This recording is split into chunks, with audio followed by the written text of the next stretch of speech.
Sementara di Nusantara tengah berlangsung gejolak dengan hadirnya Portugis yang berpusat di Malaka. Cucu dari Sultan Muhammad Al-Fatih dari Bani Uthmaniyah, yakni Sultan Selim pertama, berhasil meluaskan pengaruh dan kekuasaannya di dunia Arab. Pada tahun 1517, beliau berhasil merebut Suriah, Mesir, dan Hijaz dari kepenguasaan kaum Mamluk.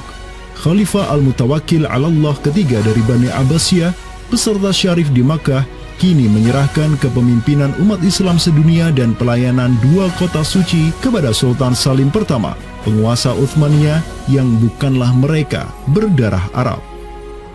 Perlu dicatat bahwa penjelasan tentang Al-A'immatu fi Quraisyin itu, kalau kita merujuk kepada kitab Ar-Rawdah, Rawdatul Thalibin wa Umdatul Muftin, memang ada hal yang menarik di sini. Di satu sisi ada mengatakan bahwa syarat khalifah itu harus Quraisy. Tetapi Imam Nawawi sepakat ketika katakanlah dari Quraisy tidak ada, terus diambilkan dari mana? Maka kemudian disebutkan di situ ya di luar Quraisy, bisa dari bani ini itu yang disebutkan di dalam kitab Allah. Karena itu sebenarnya syarat al-a'immah fi Quraisyin itu bukan syarat yang wajib, tetapi difahami di sini berdasarkan penjelasan yang diantaranya disebutkan dalam kitab Allah tadi, itu adalah merupakan syurut afdaliyah.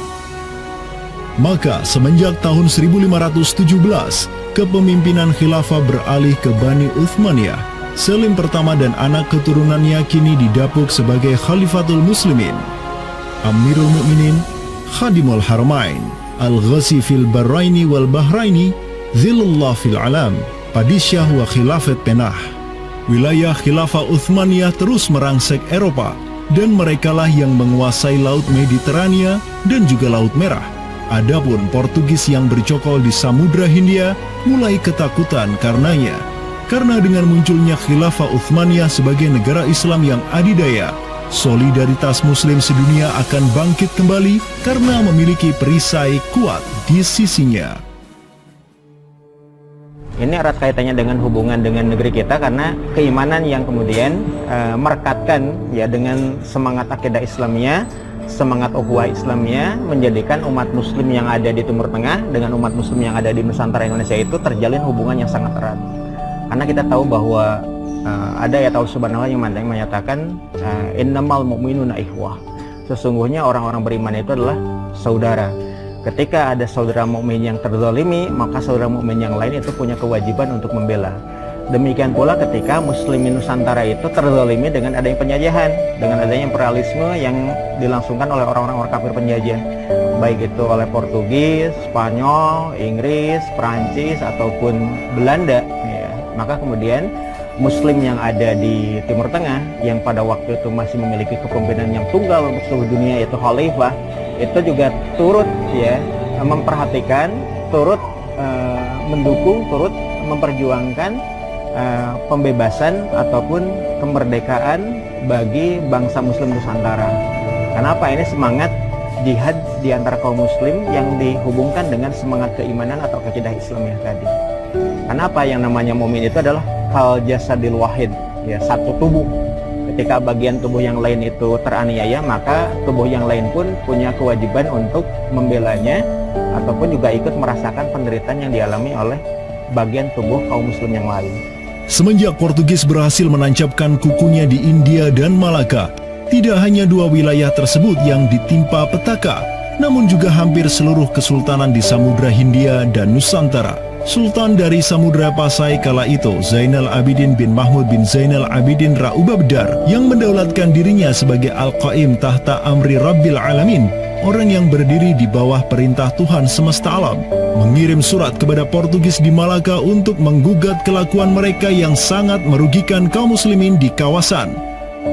Namun apalah daya, Sultan Zainal Abidin yang ini kemudian dikenal sebagai penguasa terakhir Pasai, karena setelah ia wafat pada tahun 1517, bala tentara Portugis datang ke Pasai dan menaklukkan Kesultanan Islam pertama di Nusantara itu dengan penuh tipu daya. Tak hanya Pasai yang berhasil ditiadakan, Portugis juga mampu menahan serangan pasukan Islam dari Demak sampai Sultannya Patiunus bin Raden Patah syahid di Lumat Muntahan meriam Portugis pada tahun 1521. Dengan diplomasinya yang culas, Portugis juga menjalin kerjasama dengan kerajaan Pajajaran di Jawa Barat pada tahun 1522. 2 tahun berikutnya, kota Blambangan, Panarukan, dan Kediri yang masih menjadi basis kekuatan Hindu di Jawa menawarkan kerjasama dengan Portugis. Maka, Portugis banyak sekali mendapat aliansi sesama kafir yang berada di berbagai wilayah di Nusantara untuk bersatu padu menghantam kekuatan politik Islam yang baru tumbuh di Pulau Jawa. Bahkan di Maluku pun Portugis berhasil menancapkan kuasanya semenjak tahun 1536. Berkaca pada kelakuan Portugis yang memerangi umat Islam di Samudra Hindia dan Nusantara, Sultan Sulaiman Al-Qanuni, sang Khalifah Uthmaniyah yang berkuasa sejak tahun 1520, menyatakan peperangan terbuka kepada penguasa Portugis yang berkedudukan di Lisbon, Dom Sebastião. Telah dilaporkan kepada saya bahwa jamaah haji dan para pedagang muslim yang datang dari India melalui laut telah dianiaya. Jika engkau masih membangkang, maka dengan bantuan Allah yang Maha Agung, kami akan melakukan segala yang diperlukan untuk memulihkan ketertiban di negeri-negeri itu, dan tiada guna lagi bagi engkau untuk memprotesnya.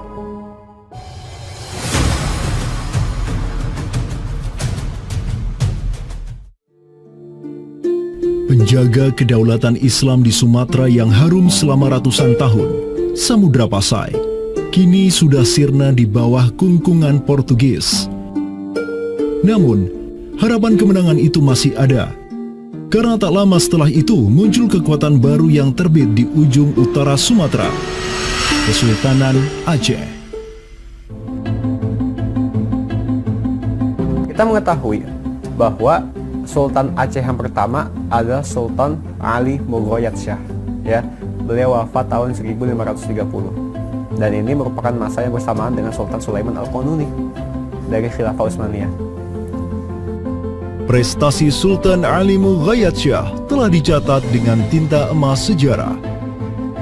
Kegemilangan Sultan Aceh pertama itulah yang direkam Syekh Ahmad Zainuddin Asy-Syafi'i Al-Malibari, yang merupakan murid dari ulama tersohor Ibnu Hajar Al-Haytami. Dalam kitabnya Tuhfatul Mujahidin fi Ba'di Akhbaril Burtukaliyin, Syekh Zainuddin Asy-Syafi'i menulis, dan mereka, orang-orang Portugis, semoga Allah mengalahkan mereka, mendatangkan berbagai barang dari negeri-negeri yang jauh. Mereka menjadi ramai dan bertambah banyak di kawasan. Para penguasa berbagai pelabuhan menuruti kehendak mereka sehingga mereka sepenuhnya menguasai pelabuhan-pelabuhan tersebut. Pelayaran hanya dapat dilakukan dengan jaminan keamanan dari mereka.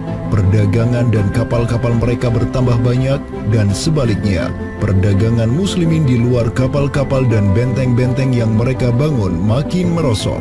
Tiada seorang pun yang dapat merebut kota-kota pelabuhan itu selain Sultan yang mujahid, Ali Al-Asy. Semoga Allah menerangkan kuburnya, karena Sultan Ali Al-Asy lah yang telah membuka Sumatera dan menjadikannya Darul Islam. Semoga Allah membalas kebaikannya untuk kaum muslim dengan sebaik-baik balasan. Kalau kita perhatikan makam Sultan Ali Mughayat Shah, di situ ada kalimat menarik yang terpampang di inskripsi makamnya. Al-Ghazi fil barri wal bahri yansuruhullah. Ya, bahwasanya Sultan Ali Mughayat Shah itu juga dikenal sebagai Al-Ghazi, ya, petarung fil barri wal bahri